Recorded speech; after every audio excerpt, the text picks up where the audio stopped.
All right, and welcome back to another episode of All Aware. I'm your host, Nathan Roshan, and we have Jack Kammer here with us today, and he's going to talk about some issues that we're having in the male community here in the United States of America. There's been all this talk lately about, we have these movements that are, specifically based on one gender or one ideology or things like that, and we've seen a lot of different issues within our community. And this is specifically in the United States culture, but it's actually starting to trickle out into other parts of the world. As America does, so does some other countries. So, Jack has a lot of experience in social work. He was in the correctional department as a probation officer, and now he has written a few books as well as runs some advocacy programs. So without further ado, I'm going to go ahead and bring him on and let him kind of talk a little bit about his background, and we'll see if we can't clear up some of this situation in the male community when it comes to feminism, when it comes to just the dynamics that we have when it comes to relationships.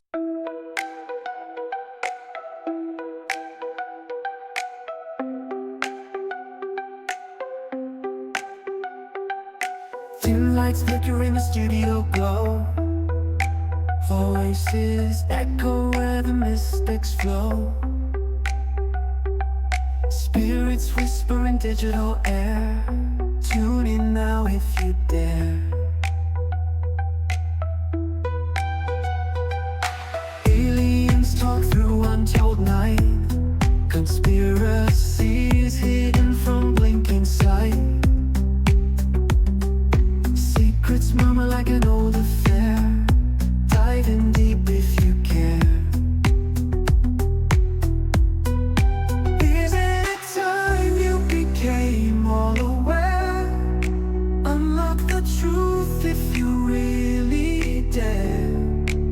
With each beat, let your mind declare the mysteries we share.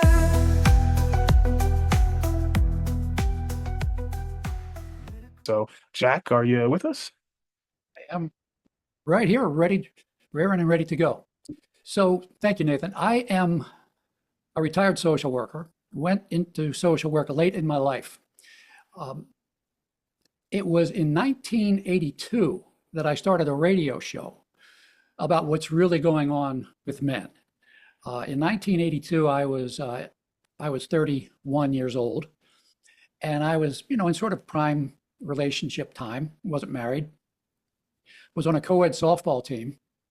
And every week after our games, we'd go out and party and drink and dance and have a good time and sit and have a bite to eat. And 2 weeks in a row, two different female teammates of mine sort of got my ear. We were sitting together and they were telling me tales of woe about their boyfriends. Oh, yeah. Something their boyfriend did that they didn't like. And they finished their stories. I listened till the end of their stories, and both of them, this is two separate women, 2 separate weeks, consecutive weeks, both of them basically ended their story with some version of, and so he, being the boyfriend, and so he's a real jerk, don't you think? Yeah. All I could do was say, well, yeah, I mean, maybe, based on what you're telling me, he's a real jerk. But, from a male point of view, what's pretty obvious and worth considering is that to him, it might look like this and this. I don't even remember what the scenarios were. But I remember I said, well, something, I told him something really obvious as a possibility, an alternative for him being a real jerk. And both times, both of them responded with, oh my God, I never thought of it like that. Right. Perfectly obvious. Never thought of it like that. Just a real disconnect between, women thinking about things from their point of view and not thinking about things from the male point of view. Now, is that entirely women's fault? No, it's not. Because guess what? We don't really do a good job of telling our point of view. Right. Right. We don't like to talk, especially about difficulties we might be having with people of the female persuasion. Because, it's like going on the ring with Mike Tyson. They're much better at verbal boxing than we are. We can get slapped around pretty good and, walk out of the ring with our head down and, defeated and demoralized and ridiculed and shamed. So it was at that point that I thought, the male point of view is not very well understood. Part of the problem is that it's not very well articulated. And so the original idea was I'm going to create a magazine. Well, luckily I had a girlfriend who was also on the softball team who said, hey, look, yeah, magazines, it might be a good idea, but printing is expensive. Postage is expensive. Why don't you do a radio show? Aha, great idea. So I contacted a local radio station at Towson University, north of Baltimore, a college-run public radio station, and said, I want to do this show. They made me do a pilot. What are you talking about? I did the pilot, went over pretty well, and I did it from 1983 to 1989. Now, it started off, do you know the name Phil Donahue? Yes, for sure. Okay, so so he was a TV personality, and he did a lot of daytime talk shows with a largely female audience, and it was mostly about relationships and women's problems. And he was also not exactly a male advocate. But my show on the radio started out mostly about the problems that men and women have, and let's be nicer to each other. But after doing this show for a couple of months, once a week, it became really clear, pretty fast, that this wasn't just about men and women having nice relationships. This was about some serious social problems. Some serious social problems arise from the biases and stereotypes and limitations and pressures that we place on men. Now, if you're a man who's got a good education and a good job, and you got a good family that can back you up with cash when you need it, it's pretty good being a man back in the 60s, because men were judged, 60s, 70s, 80s, men were judged primarily by how much money they had. But a fellow named Richard Rowe worked for the Baltimore Urban League, a black man, sent me a flyer, didn't send it to me specifically, just sent it to the station,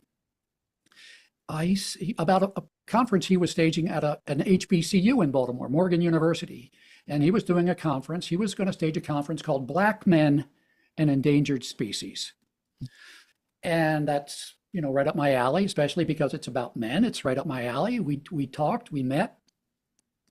We did a radio show. We really hit it off. And it just really nailed down the fact that there are a lot of serious social issues, and they show up very often, primarily in the black community. Baltimore is a distressed town. It's a majority black city. We got a lot of problems here. Anybody who's watched The Wire, has a feeling for what Baltimore can be like. It's called Bulletmore Murderland by some. So it became increasingly clear to me that there were serious social problems here. I quit my job. I was an IT guy. I quit my job, went to social work school, got myself a master's in social work because I was hoping to get a job somewhere with some agency where I could try to help with these issues, provide a male point of view. Social work is hugely female. Yeah. And, every third word out of a social worker's mouth is diversity and inclusion, except for when it comes to the lack of diversity and the lack of inclusion of men in the male point of view. So I was not able to find a job working to help improve programs and services for men, because social work is very heavily invested, primarily, I think, because it's female. And I think it's not the other way around. I don't think it's female because it's invested heavily in women. It's heavily invested in women because it has grown very female. So couldn't find a job in social work, but I did find a job in the Baltimore City Jail, where I would at least get to work with a lot of men. It was the men's jail.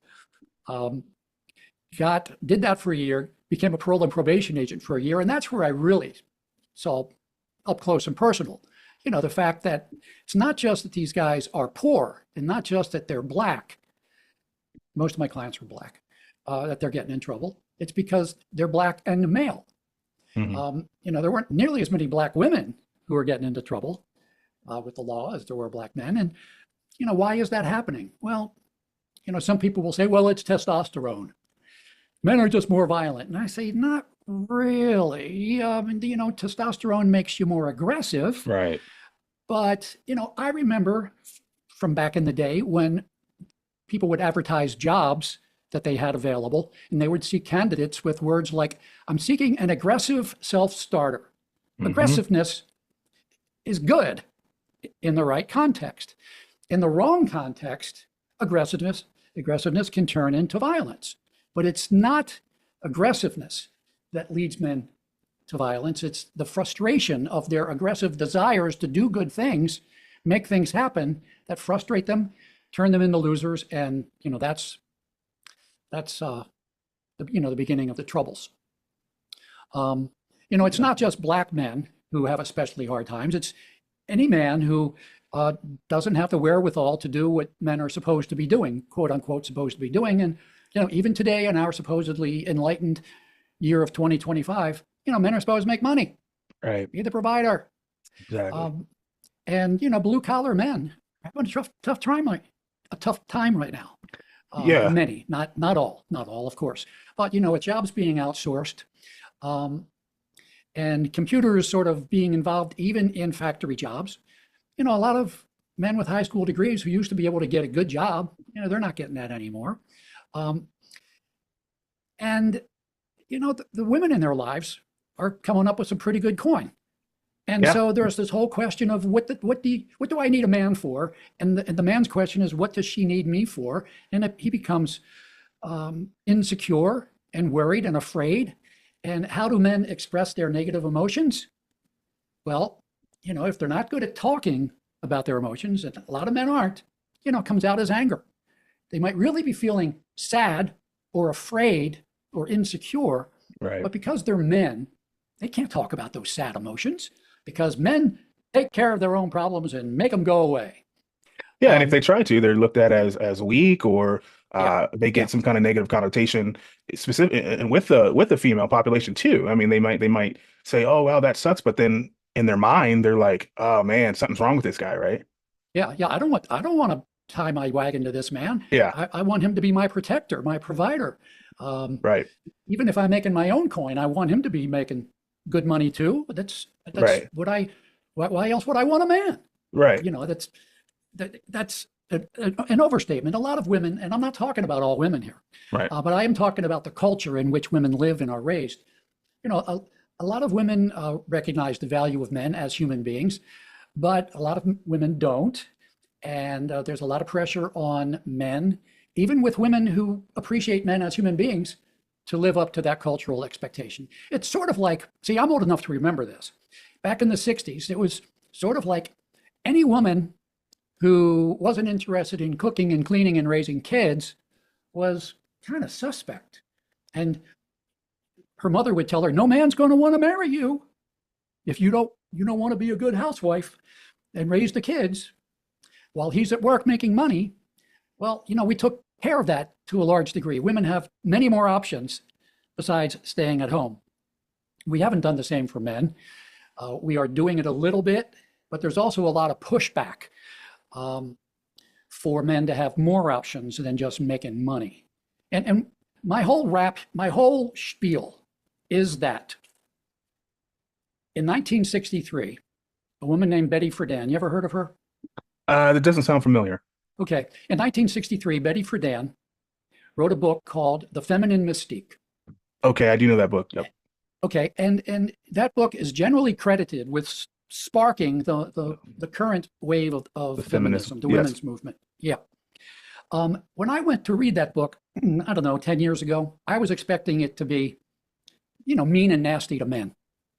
But it wasn't. Betty Friedan was saying, look, we can't blame men. It's the culture that men and women are both trapped in, and we need to get men involved too. They're not exactly having a picnic. She even referred approvingly to a cover story of Red Book magazine. It's a magazine for women. The cover teased this article inside the magazine with the words, "Why Young Husbands Feel Trapped." And she, in her book, commented on that and said, this is an example of the fact that men are having problems too. So what should have happened when the women's movement started is that women, this is the ideal situation. Women should have said, hey guys, look, we're sort of in this partnership here, this human species, human race partnership. And, we've been partners for thousands of years and we haven't always gotten along. And sometimes you've taken advantage of us. Sometimes, we take advantage of you. We all have our problems. Nobody's living in heaven. But we want to change some things about where we're stuck at home and where it looks like you guys have some fun, making money with interesting jobs. So, we would like to talk with you about, is there anything you would like if we swap or if we loosen up our gender requirements? I don't want to be required to be at home with the kids all day. I want to be a lawyer. I want to be a doctor. I want to be a scientist. Is there anything you guys might want where we can do sort of a trade and have a win-win? Well, that didn't happen. It didn't happen. Instead of a trade, instead of a negotiation, what we got was a shakedown. It was a shakedown based on shame. Mm-hmm. You men are male chauvinist pigs, and we don't like you, and you are our enemy. So the way that came about was that when men back then, and I was an adolescent, I was 12, 13, at the beginning of all of this, I was aware that there were a lot of men who said, hey, this sounds pretty good to me, this no sexism thing. It'll be good for men too, because we're not exactly loving our jobs all the time. And there's a lot of pressure on us to make a lot of money, and it's not easy. And we're dying earlier, we're alcoholic more often, we're having more mental health problems, we're getting addicted. Yeah, we would like some changes too. And so men were saying things like, well, we would like some more time at home. We'd like to be closer to our kids. This was back in the 60s. It wasn't trumpeted on every billboard, but there was some significant trending in the culture among men that, yeah, this is going to be good for us too. We'll spend more time with our kids. We'll have better emotional lives. We'll be able to express what's really going on instead of having to pretend that everything's just fine at work, even though you're afraid you're going to be fired tomorrow. And the women's movement wanted to try to bring women into the women's movement. They wanted members. They wanted a large social movement. They had a problem because a lot of women who were interested in getting out of the house full time and into careers were hearing men saying that they would like sort of the same thing in the other direction. Right. And a lot of women were saying, well, wait a second, if this equal rights thing, this anti-sexist thing that the women's movement is about, I really like being a mother. I really love having a primary relationship with my kids. I just don't want to do it exclusively all the time. I want some options. And so, if I'm going to lose being the primary parent and have to share it with my husband, if I'm not clearly the primary parent, because after all, I'm the mother, just the way that's said sort of conveys the feeling. I'm the mother, just like men at the beginning of the women's movement before we got enlightened. We would say, well, I'm the man. I'm the one who should be making the money. We've pretty much taken care of that. Yeah. We still have the feeling among a lot of women, well, I'm the mother. And so to convince women that they should join the women's movement and not worry about losing their motherhood thing, a group of women in New York City who called themselves the Red Stockings issued the Red Stockings Manifesto. And what they did with the Red Stockings Manifesto was very brilliant and clever, and I think cynical and selfish and cruel and wrong. They wrote about their oppression. And they said very clearly in their Red Stockings Manifesto that their oppression is total. Women are totally oppressed. They have nothing good in their lives.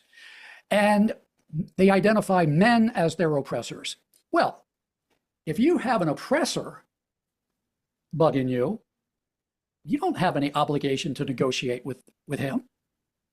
You got an oppressor. That's right. You've got a right to try to kill him, to try to beat him, to try to ruin his credibility. You try to dismiss him. You try to get rid of him.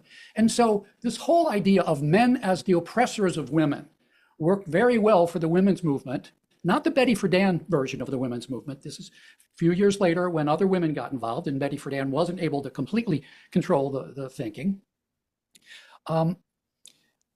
The women's movement took a wrong turn and made men their enemy and continued with their demands of what they wanted, except instead of it being based on equity and fairness and a win-win and synergies between men and women both having more options and freedom and happiness, what they did was take and weren't so interested in giving.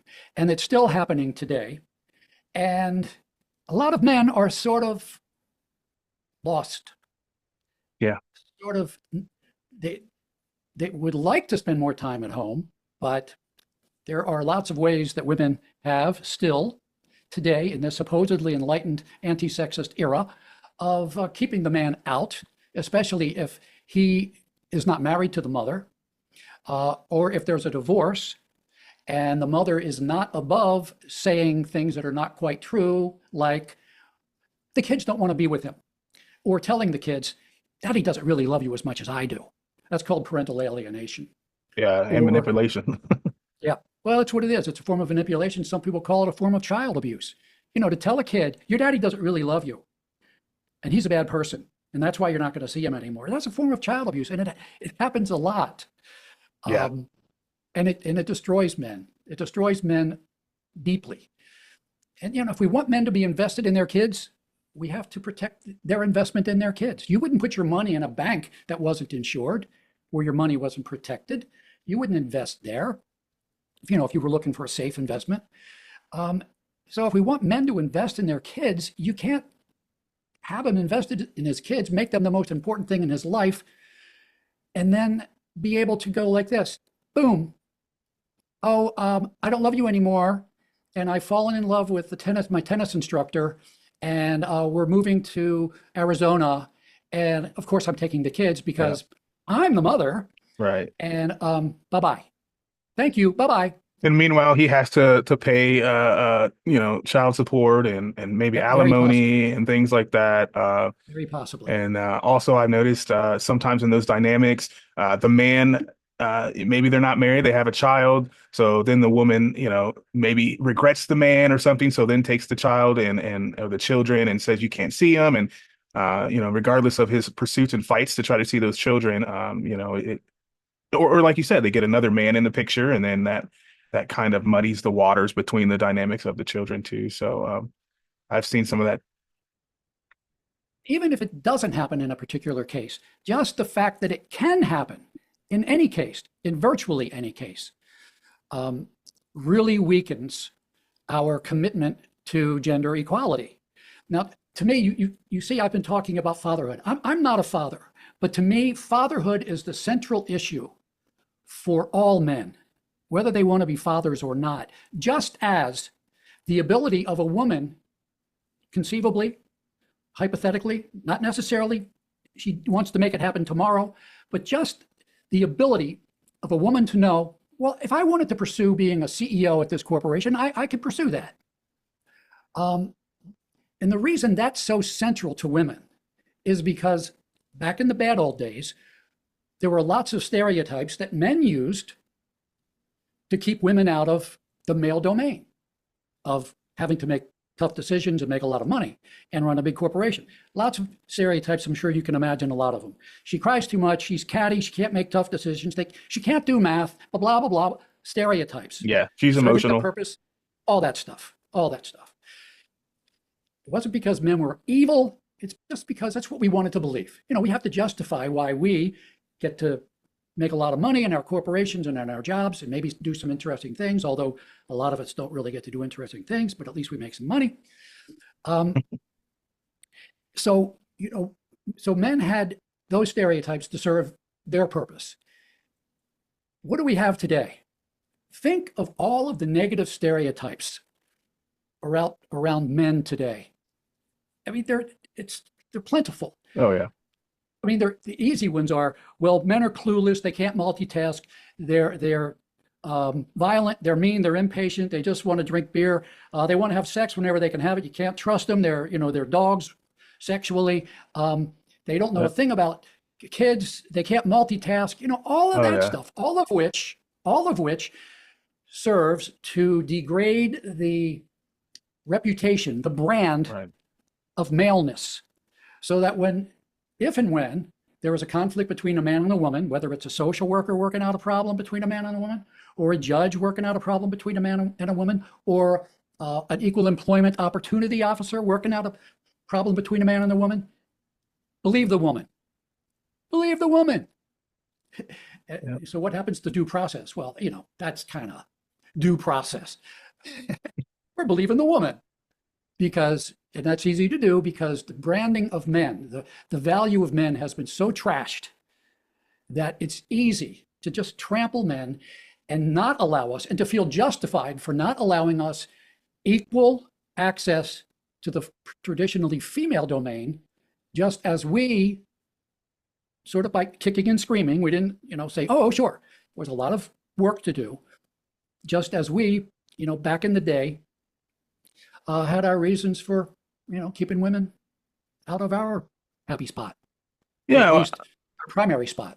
I mean, I could see back then because like you said, we had to create a space for ourselves so that we could be the thing that women wanted. So, maybe it was kind of a fear thing on men. Well, we need to do this way, and we need to be CEOs, and we can't have, you can be an administrator, but you can't, be a boss and things like that to help secure our space, our role, because it all comes down to roles. There's two roles that are needed in our society, right? And men traditionally do one of those roles, which is a lot of the heavy lifting, a lot of the crappy jobs that people don't want to do and things like that. And usually women, that's because we're more stronger in a way, and then women usually do the more feminine types of jobs, which are nurturing, child rearing, daycares, education, school, stuff like that, right? And then and this is just the dynamic of male and female. I'm not talking about LGBTQ. There's people on each side that have different makeups and biological feelings that we're just talking about the two energies there. But then in the modern dating world, as you were kind of saying, it's shifted to now where we're the men have nothing. What do we have if we can't, if our jobs are not good enough? The traditional man makes $40,000 a year, or less, $50,000 a year, when the other side. And maybe I was going to ask you, what does social media have to do with this? Because I think a lot of women think that making six figures is normal, and they see that as there. I've heard a lot of women, and I travel the country and stuff, and I hear them talk. I listen to people, and they're always like, "Oh man, he only makes 40, he only makes 60. I need someone making over 100." Well, that's like 5% of us. So it's like, where did that go wrong? And how do you think? Do you think social media plays any part of that? Yeah, I think so. But I think it would have happened without social media. Okay. There's a fellow named Warren Farrell. He's written some good books. He was pretty deep into the women's movement, and he tried to convince men why the women's movement was going to be good for men. And he said basically, it's going to take a lot of pressure off of us to have to make money.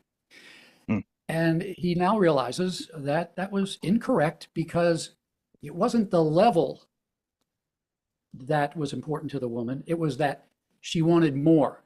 And so as she made 50, 60, 70, 80, well, if I'm making 80, I want a man who's making 100K. Right. The look was still up. And that's still basically going on.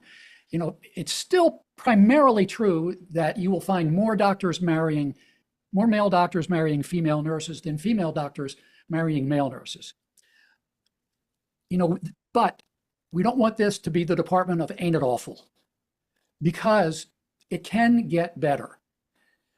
And usually I'm an optimist. It probably won't happen in my lifetime, but it might happen in yours. The opportunity for synergies here are great. Now, you talked about, you're talking about the different energies between men and women. I think there are differences between men and women, but the overlap is much greater than the difference. There is a lot of commonality between men and women. I mean, there are a lot of women who make kick-ass lawyers, Oh, sure. I got one right even now. though even though the traditional woman is supposed to be nice and sweet and kind and look to have not hurt anybody's feelings. And lawyers, they don't get paid to care about that. They get paid to kick ass. At the same time, although there are a lot of men who love going into to work every day and competing and kicking ass and making deals and rah, rah, rah, rah, rah, and all the stress and pressure of keeping the account that might go to the competitor. Although there are a lot of men like that, there are also a lot of men, and I think I'm one of them. I don't want any part of that. I've been in corporate life, and the backstabbing, the phoniness, Right. the making stuff that you don't care about, selling it to people, sometimes in shady ways. That's not really what I want my life to be about. And so, yes, if you want to, dear, darling, if you want to become a CEO, if you want to become a partner at a big law firm, if we can make a deal or I get to come home and be more with the kids, I would love that. Now, keep in mind, I'm not going to keep the house as clean as you did, but that's because I don't really care about it being as clean as you do. And your way is one way, my way is just as good, as long as the house is sanitary and hygienic and the kids don't, live in a garden of mold and mildew. Right. I'll keep it clean, but I'm going to do it my way, just as I don't get to tell you how to be a lawyer or a CEO. You don't get to tell me how to be the guy at home taking care of the kids. Now, when you see men at the playground, and you see them fairly often, when you see men at the playground, I always go up to them and say, how do you like this full-time father gig, stay-at-home father gig? And they'll smile and they'll say, I love it. I love it. And then they'll say, it's a lot of work, but Right. I love it. And I say, well, work was a lot of work, wasn't it? And they say, yeah, it was. And then they talk about just how time is different when you're with kids, when you're with your own kids especially. It changes your outlook on life. It changes your outlook on the future. It changes your outlook on yourself. Being a nurturing, caring, full-time father flies in the face of all of those stereotypes that men are mean, cruel, impatient, clueless, can't multitask, just want to sit and drink beer and watch football sit on the sofa and watch football. And if the woman can go to her CEO job or to her law firm and not worry about the kids, she's happy. She's getting to do her career and not have to worry about the kids.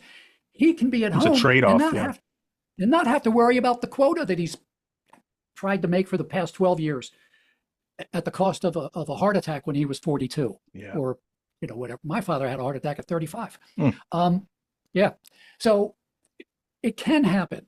That's the good news. That can happen. Now, it's probably not going to happen for everybody because some jobs just can't really be split. Although we should be willing to think about being creative. I mean, even a factory job can be arranged in such a way that it's job shared. Maybe a couple has one job. She goes into the factory 2.5 days a week. He goes into the factory 2.5 days a week. And maybe if we don't think that we got to buy all this crap that we currently think we need to buy, we can get by. We can make it on one salary. The hooker to me, though, is medical care. Yeah. Affordable medical care has got to be part of this because, imagine a father who sees his child die because he couldn't afford the operation or the therapy that his kid needed.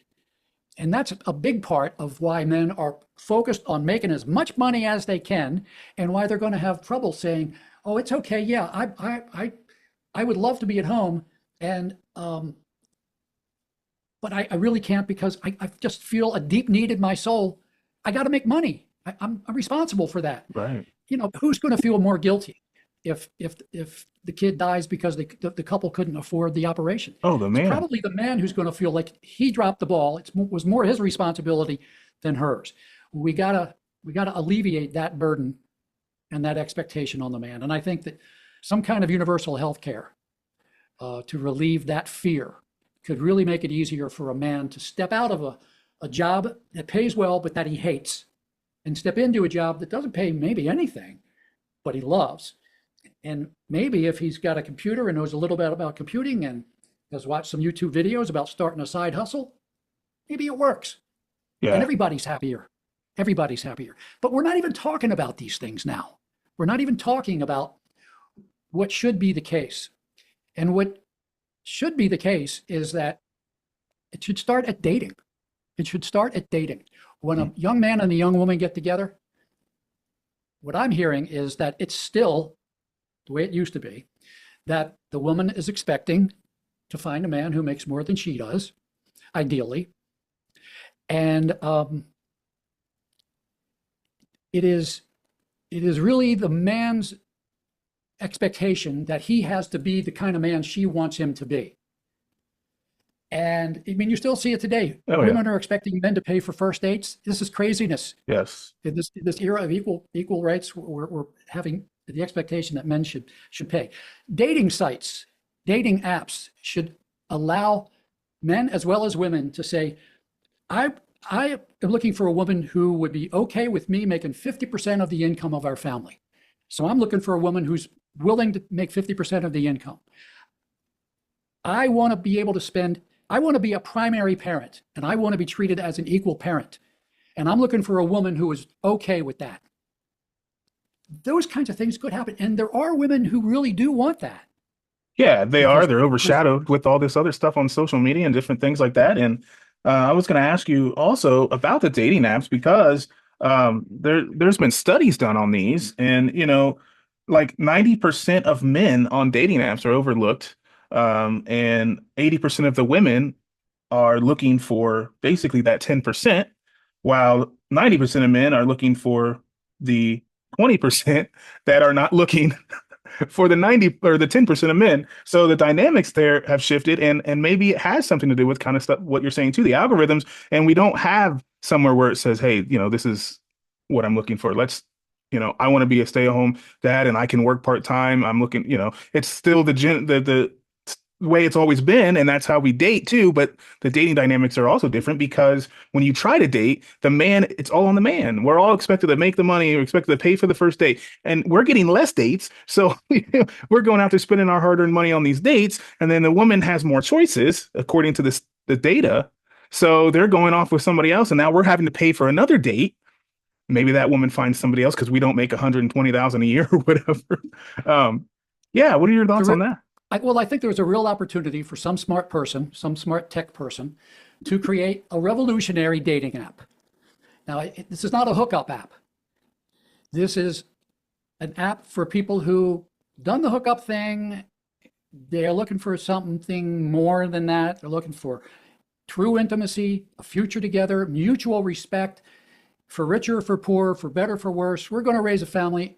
Life is not always happy, but this is going to give me, and I'm looking for a man for whom it will also make him happy, the best opportunity for a happy life, to be a husband and wife who respect each other, love each other, and do their damnedest to raise the best and happiest kids they can. That's what I'm looking for. It's not on Tinder. Tinder's a hookup app, right? Right. Is Tinder a hookup app? Okay. I believe so. Yeah, I'm not a good social media guy, but yeah, I don't know. Yeah, well, Tinder I'm and definitely not. Hinge and Butterfly, all of them. Yeah. I think there is Bumble. Sorry.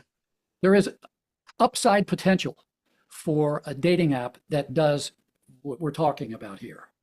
Help me find somebody. I get to say what I want. For men, right now, women get to say what they want, and men are sort of like, oh, could I provide that? Oh, no, I probably can't. She's looking for $250K. I guess I can't. Where the situation should be that the man ought to be able to say what he wants right up front too. This is what I want. This is who I am. I'm not going to change just to have a wife who's going to expect me to be her money machine. This is what I want. And I got confidence that out there is a woman who wants a man like me, like the way I really am. And that would be so good for everybody. That would be so good for everybody. But we still need to take care of the danger that a woman could fall in love with the tennis instructor and go with the kids. And so what we really need, along with really good health care so that men won't feel like they're being reckless by stepping down from a high-paying job into a low-paying side hustle, what we really need, along with good medical care, is I'll say the term, a rebuttable presumption for joint custody if there's a divorce. And what that means Right. is if God forbid, my wife and I split, I do not step down and she does not step up. We just step away from each other at the same level. I don't lose my relationship with the kids. I don't lose my heart and soul that I have invested with these kids, and neither does she. And I'm not interested in taking the kids away from her. And she, even if she is interested, she cannot take the kids away from me, because in all 50 states, this is the future. Right now, it's only in 3. But imagine if in all 50 states and the territories and Washington, D.C., the law was innocent until proven guilty, just like in a criminal case. Our criminal system is based on a rebuttable presumption of innocence. Now, what's that mean? The presumption is when the trial starts, the defendant is presumed innocent. If the state wants to lock him up, throw him in jail, the state has some work to do. The state has to prove that he did what he's accused of. He doesn't have to prove that he didn't do it. So the Right. presumption is innocence. It's rebuttable. Rebuttable means you can rebut it. You can argue against the idea that he's innocent by presenting evidence. A rebuttable presumption for joint custody or shared parenting starts at he's a good father, she's a good father, a good mother. Right. He's a good parent, she's a good parent. And if anybody wants to take away his status as a fully equal, loving parent, you got some work to do. And it can't just be, I'm the mother. Right. And it can't just be, Your Honor, the kids don't really love him as much as they love me. Or, Your Honor, I'm afraid of him. And therefore, you need to give me full custody of it to protect them. It's got to be better than that. If men are really going to invest where women say they want men to invest, oh, yes, we would love men to be more involved with their kids. Yeah, but as equals or just as better helpers? You know, men are not interested in being better helpers and taking orders from you about how the kids ought to be raised. I mean, that's the whole idea of diversity, isn't it? There's Right. a woman's way of looking at it, there's a man's way of looking at it. And if the relationship is good, they work it out. They come up with something even better than one or the other. They come up with both. Somehow Right. they make both work. You know, synergies. Right. And it's better So- to have 2 different outlooks anyways than one, because that's where you Yes. get division Yes. and you get a greater outlook on things. Yes. That's why the male energy or the male and the female dynamic is really important. Yes. And like you said, in the Black community, one of my studies in college was African American studies, and the nuclear family has been destroyed in that for a very long time. And being a man and a woman with the children is very important. We could get modernized. We can move into the modern society. We don't have to be old school now. But I think that dynamic is still important. And when this stuff is happening, like you're mentioning, it's taking that away from kids, and that could be why a lot of our issues also are happening today in the dating market, right? Would you agree? I don't think there's any doubt about it. You know, women's advocates, the sometimes not so nice feminists will say, if women ran the world, there wouldn't be any wars, there wouldn't be any problems. International relations would be so much better if women ran the world, because we would just talk to each other. The female president of this country would talk to the female president of this country, and we'd work it all out. The answer to that is, okay, maybe. At the same time, I would say that if men raised the kids, if men were raising kids around the world, kids would be a lot happier and a lot mentally healthier than they are today. More simple. Yeah. We're more simple in how we handle things. And, Yeah. hey, if we fight, we fist fight each other for 2 minutes, we get worn out, and then we go buy each other a beer and we say, all right, man, I think it's squashed, right? You beat me, so we'll give you that and let's go on. And I'll get you next time. I'll get you next time. We'll get you next time. The other side, they are more logical and more multi-level with their fight. So it could be covert. They could be a little bit more manipulative, things like that. So I don't know. There's something to argue there. Right? It could happen. Yes. So the situation that we are facing today is that feminism, as Betty Friedan knew it, was a good thing. I'm a Betty Friedan feminist. But in 1980, 17 years after she published The Feminine Mystique, Betty Friedan looked around and saw what was going on with the absence of a negotiation. And she published in an article in Redbook magazine, the same magazine that she mentioned that other article in. She said, the dialogue has gone on too long in terms of women alone. Let men join women at the center of the second stage. So the situation we're facing now is that half of the feminist movement has occurred. The other half, where men get, not just give, is being resisted because we as men have never gotten our act together enough, never gotten our discussion together enough, never had enough confidence. We've been so prone to being shamed for being male. You know, men are dogs, women are angels. We've been so browbeaten, we've been so demoralized, we've been so shell-shocked that women, the people we used to love so much, are being so mean to us. We don't argue back. We don't say, hello, you know what the most sexist idea in the world is? And they would say, yeah, women make 59 cents on the dollar. We say, well, that's baloney, never was true. But okay, no, that's not the most sexist idea in the world. The most sexist idea in the world is that only women are ever harmed by sexism and only men are ever sexist. That's the most sexist thing in the world.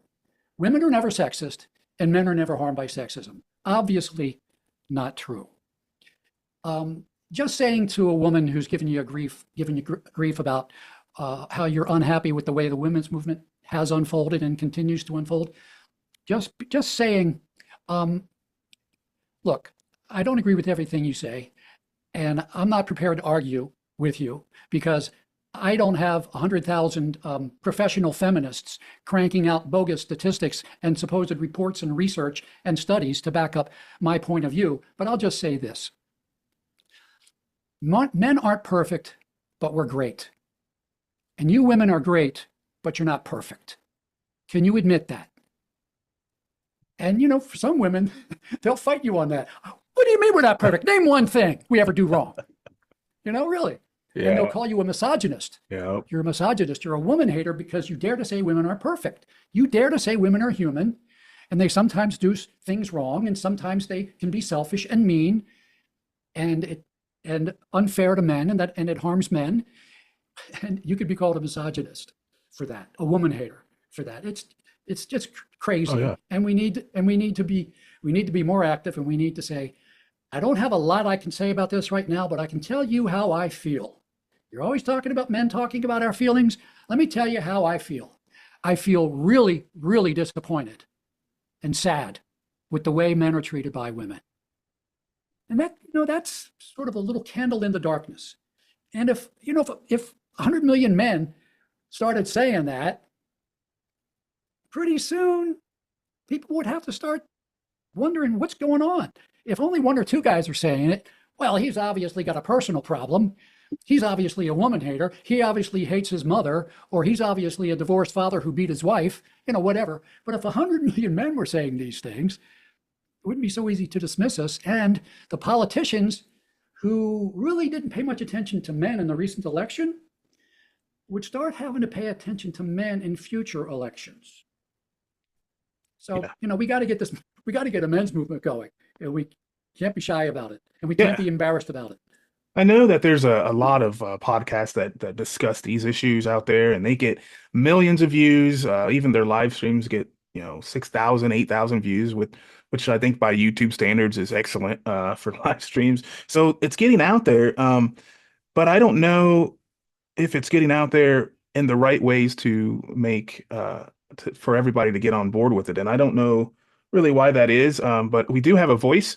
But I've noticed just personally that there's still a lot of counter culture to that voice, and there's a lot of old, kind of what you were discussing about how the feminist movement changed throughout the years from the 60s on. It's kind of taken a curve and gone in a direction that's more a little narcissistic, a little more me kind of deal. I would say I would agree with you. The original feminist movement that started in the early 19th, 20th century was just trying to make women Women had issues because they weren't equal in the law and they were not equal in suffrage and voting rights. And that's fixed. We are equal in all and in jobs too, as you were saying. Anybody can do any job, but some jobs you may struggle with if you are a certain build or if you don't like certain tasks than some other person who might, a guy who's used to digging holes and going in coal mines and getting dirty in oil fields and things like that. Um, but I kind of digressed. But the original thing is that we are getting the word out there. But what do you think we can do more to make it so that we fix this issue?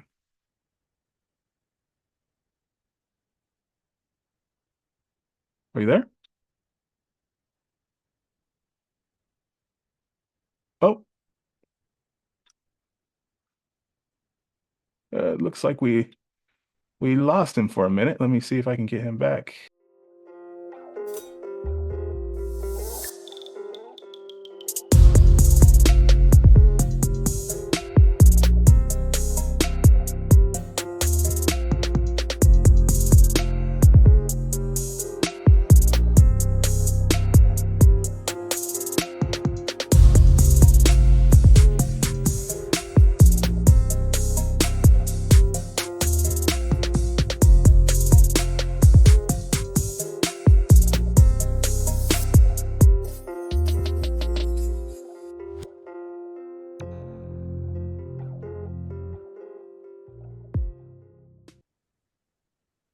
All right. We lost you there for a minute. That's all right. Yeah.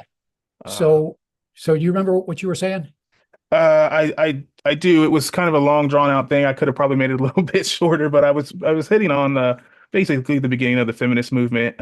You had just mentioned uh, how we need to change some things and get the word out there. And I was just discussing that there are tons of podcasts and things out there that are starting to get a lot of coverage, but I don't know if it's the right coverage, and I don't know what's happening that way. And I kind of just wanted to get your opinion on that. Well, yeah, thank you. I do think that is a crucial question because you're right. A lot of men are unhappy about what's going on. The question is, how do we turn that unhappy emotion, that dissatisfaction with the status quo into positive change? I think um, a lot of what we see on YouTube from what's called the manosphere tends to be kind of sarcastic, snippy, and basically built around anger. And I don't begrudge men their anger at all. It makes perfect sense to me why men are angry. But the important thing to know about anger in men, I think, is that anger is almost always a secondary emotion.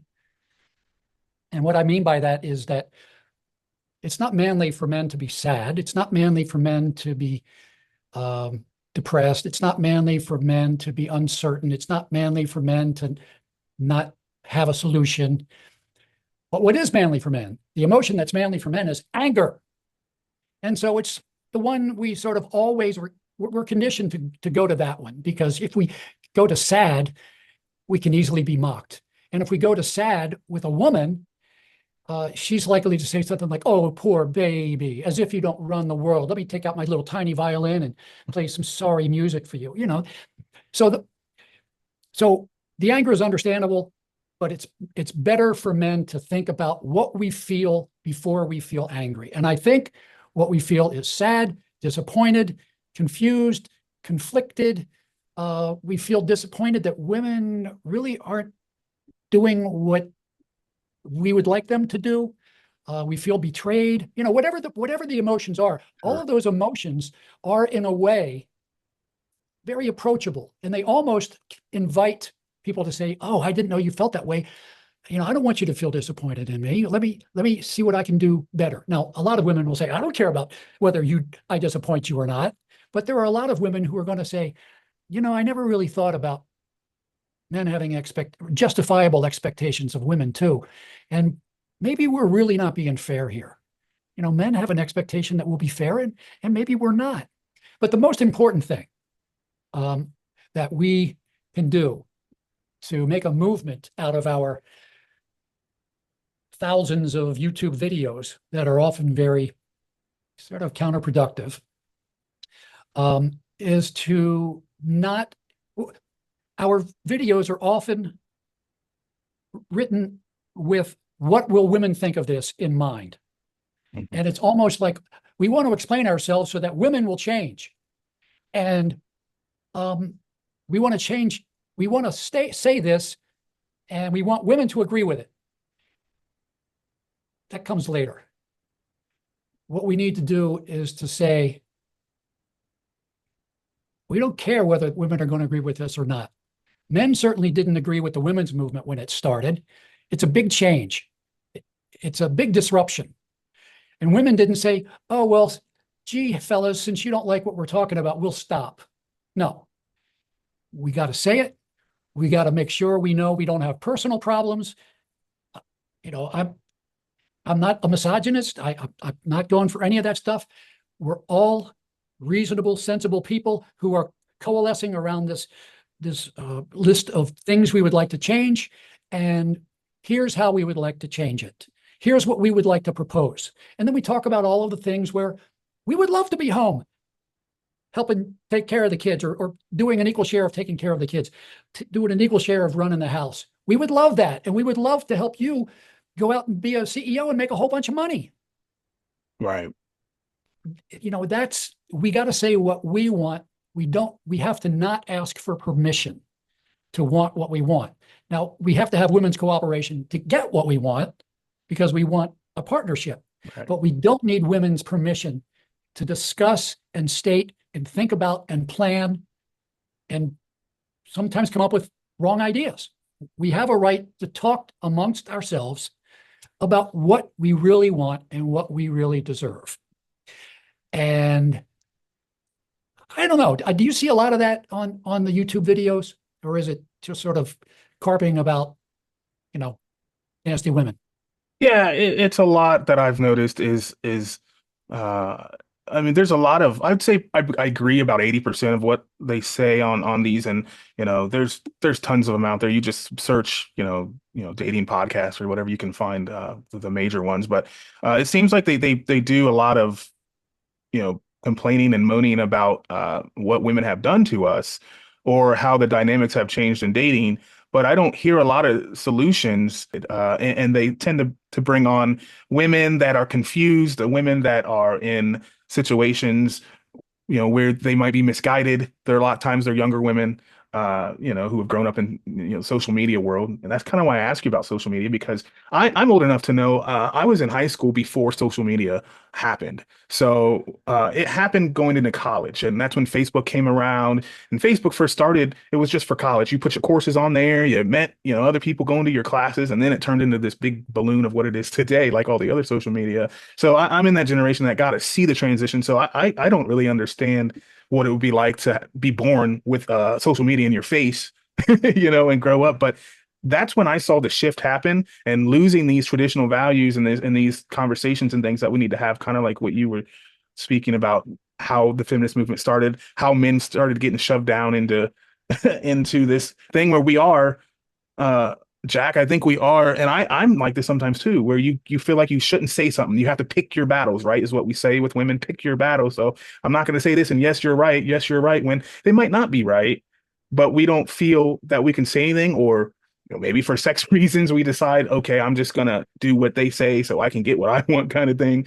But it's in the big picture, that's not working. And I don't know, Jack. Well, I think the sad fact is that we are on the bleeding edge of a very big movement that needs to happen. And, the women's movement, there's been a couple of women's movements, and none of them were easy. And the women who were in the forefront, they suffered a lot. They didn't get their way immediately. They were ridiculed. Some of them were even imprisoned. Look, men like to think that they're on a hero's journey, a hero's quest. Men like to think that they are courageous and bold and strong and ethical and do the right thing and, have honor. The sad fact is that young men today might not get the relationships that they want, but they can work hard to make sure that their nephews and their sons have a better chance at getting what they want. We might have to sacrifice. We will have to sacrifice. The women's movement certainly sacrificed in its early days. The payoff of sacrifice, though, when you're sacrificing for something good, is that you have your integrity. Yes, I really would like to have a woman who would treat me as an equal. I really would like some intimacy with a woman who loved me and that I could love. I would really like that. And it makes me sad that it might not happen for me, but it makes me happy that I have the strength and integrity to say, I'm not going to get this relationship thing that's really not the relationship I want. Right. I'm not going to settle for a fake loving relationship. Right. It's sad, but you get your integrity. You get to keep your integrity. And I think that you've heard of the MGTOW men. Yes. Yeah.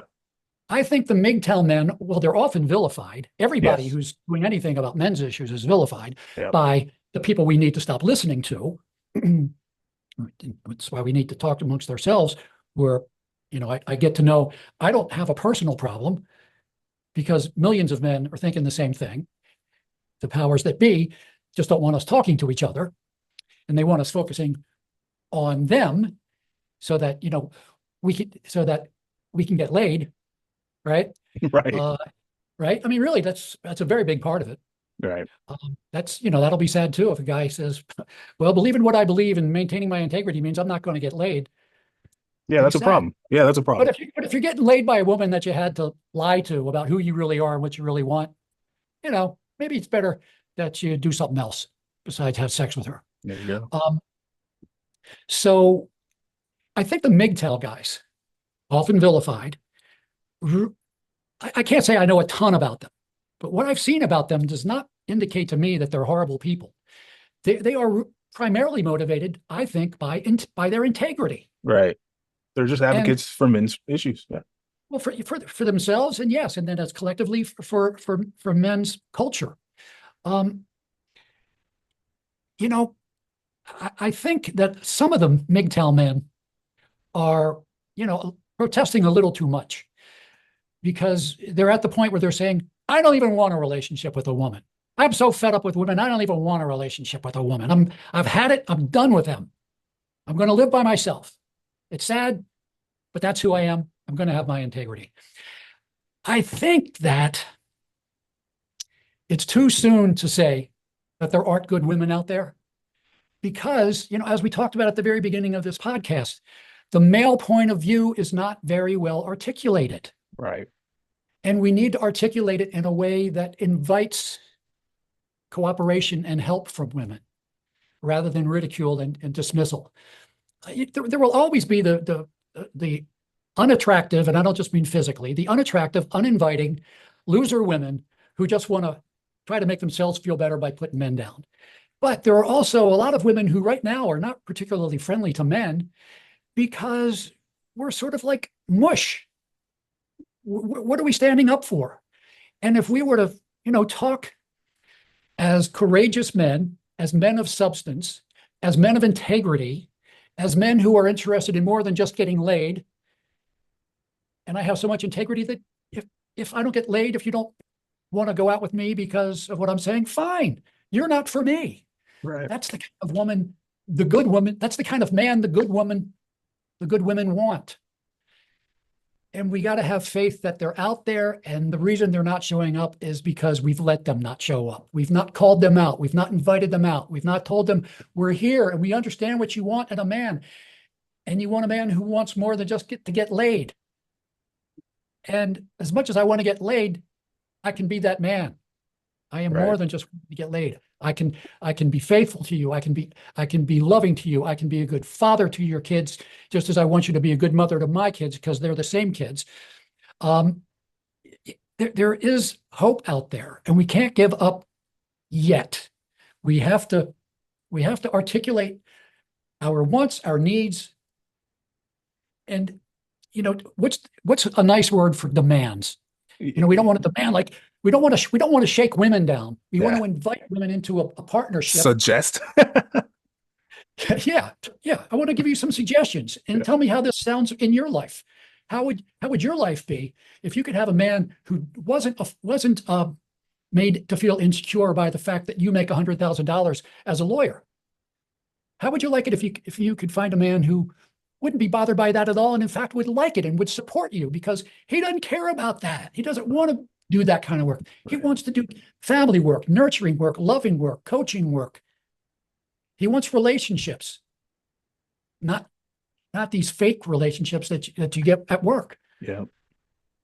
And I think, more and more women, as more and more women see that it's possible and that we come through with what we're talking about, more and more women are going to say, wow, Susie's got a pretty cool husband.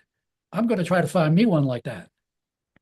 Well, Susie didn't just get it by, snapping her fingers. She had to do some soul searching because he didn't just pop up out of nowhere. He had some very clear ideas about what he wanted from a wife. I think that's, we're talking 50 years for this to, finally play out. Yeah. But it's doable. And I think we could have a lot of fun and we could feel really good about it when the women's movement is completed and when the men's movement is completed. The whole human race will be elevated. Yeah, absolutely, Jack. I agree. And you said it there about, soul searching and kind of I think a lot of it is people need to get within themselves and figure out who they are. And like you said, what they need in another. And that's what we are. We complement each other. There's guys out there, like you said, that want to stay at home, guys out there that want to do some other types of maybe more traditional female things like nursing. I have male family members who are nurses. That used to be predominantly a woman's job, So, and then there's females that I have females that I know are in the trucking industry. There's a lot of females in law enforcement now. There's a lot of females in other types of jobs, and they do just fine. They do very good job. But then you have other people in those same male and female dynamics that are saying, I don't want to do that. And that's fine. That's traditionally how it has been. That's fine. And we can make exceptions for those who can, but overall, yeah, we have to get out there and have both sides heard. I think we've heard a lot from the feminist side, and we've fixed the actual issues, in my opinion, which were suffrage, inequality in law. And I think sometimes we may have coped a little bit too much and given them a little bit more authority, like you were saying, in law, where, if you get divorced, it's always, everyone knows the woman or the kids are going with the woman. You have to fight as a man in that court to prove that that woman was, unfit or on drugs or whatever. And then the man, though, or the opposite is the woman, she doesn't have to prove that she's the better parent typically. And this is general. Obviously, there's states and the courts now that are not like this, but generally that's how the courts are. So, yeah, I would agree there, Jack. I mean, I'm glad you came on. We're kind of running low on time here, so I just wanted to ask: is there anything else that you want to hit on, or if someone wanted to contact you, how could they go about doing that? Well, let me mention one more thing I want to hit on. Sure. We could encapsulate everything we've been saying in this one idea, that the women's movement was about giving women options. Options are good. They're worth the world.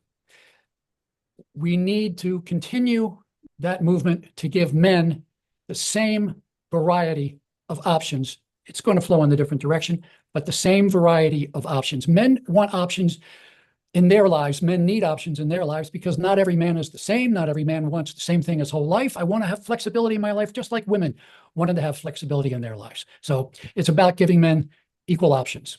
The place that I put all of the stuff I'm doing and the things I've written and what I'm working on is malefriendlymedia.com. All one word, no hyphen between the male and the friendly, just malefriendlymedia.com. Awesome. Malefriendlymedia.com. They can go look at your stuff there. And you've written a couple books as well. What are those on Amazon, I'm assuming? Yeah. Great, man. Great. Well, I appreciate you coming on, Jack. My pleasure. We should talk about that first book I wrote, Goodwill Toward Men. It was a book of interviews with women who had good things to say about men.